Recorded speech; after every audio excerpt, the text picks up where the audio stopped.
Hi, Terry Fairchild, Registered Corporate Coach, and in our last video we talked about 3 areas of focus for teams who are challenged to implement change, have conflict, and just aren't getting the results that they're looking for. So in this video I thought we'd kind of flip it around and talk about, what happens if you're able to get your team to that next level. What will that mean to you?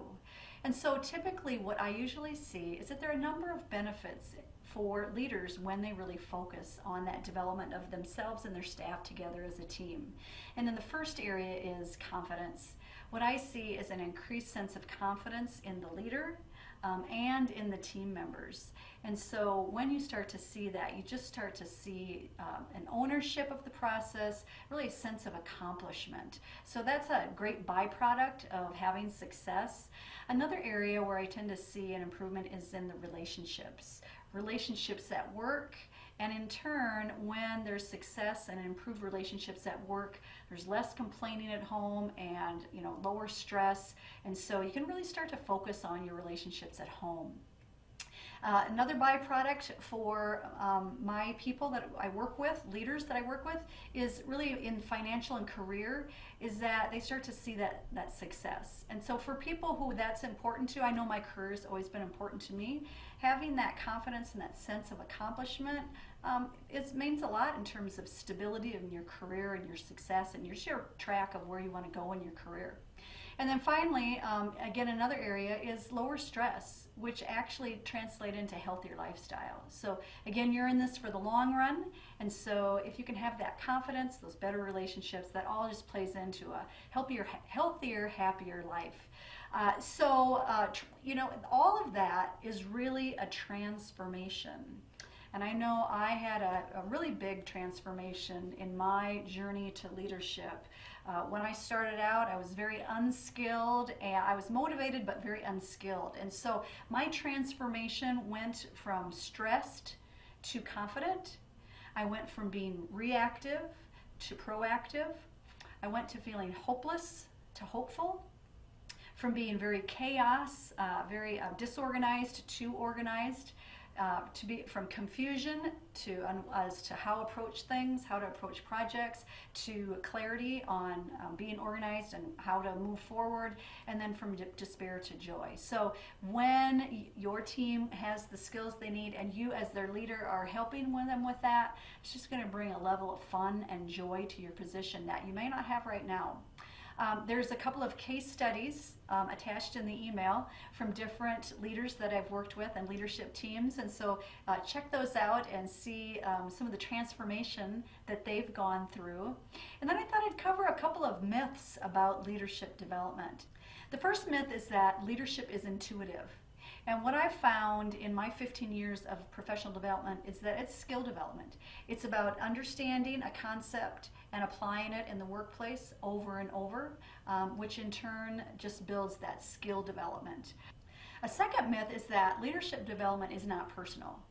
I've always had or taken the approach that it is really personal, and that's why I became a registered corporate coach, because I wanted to work with people one-on-one. I wanted to work with teams, just smaller groups that was a little bit more intimate, because I believe that everyone has their own unique leadership style, and they need to find their own unique leadership voice. And so when I work with smaller teams and individual, that gives me the time and you the time to really find that, to be in a secure environment where you feel comfortable and confident, and you can really take those risks outside the comfort zone. So I do a lot of personal assessments, a lot of personal coaching, and as a result, what I've heard people say to me is that they say, Terry, your program's different. It's special.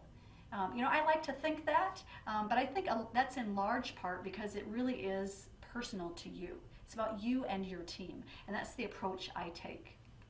A third myth about leadership development is that conferences and motivational speakers are, going to cover that. They're going to cover the leadership development. We're paying a lot of money for that, and that should do the trick.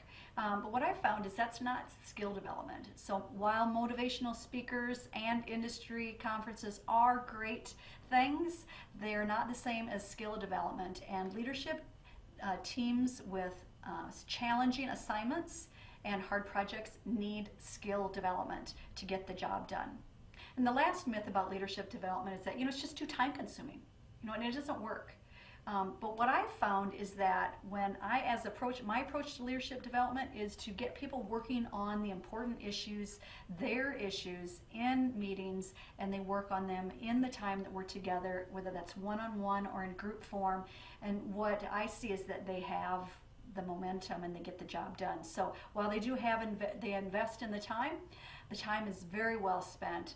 So what I find is when I work with a group, we get down to business. We get the big issues going, we work on them face to face, we work on them in a group, and as a result, the team moves forward. They get the projects done, the conflicts resolved, the communication's better, and the results are where they need to be. So the biggest challenge for you probably right now is time. I think most people are time starved, and so the question would be, how would I ever fit this in? And for most programs that I roll out with teams, they're usually over a time period. 3 to 6 month time period gives people time to learn concepts and apply them. And typically I look at the time that they usually meet and they add time on to that. So if you're not meeting with your team at least once a week or at least twice a month, it's possible that that lack of communication is causing some of the problems that you may be dealing with. So I would say if you're not meeting at least regularly with your leadership team, that you should start doing that right away. And so the first thing might be for you is to establish a regular meeting schedule with your leadership team. If you already have a regularly scheduled meeting, then you could look at and think about, how could I maybe add some development meetings to our regular meeting time to drive our results. So I hope that this information in this video has been helpful for you, and until the next time, continue to inspire results in yourself and those around you.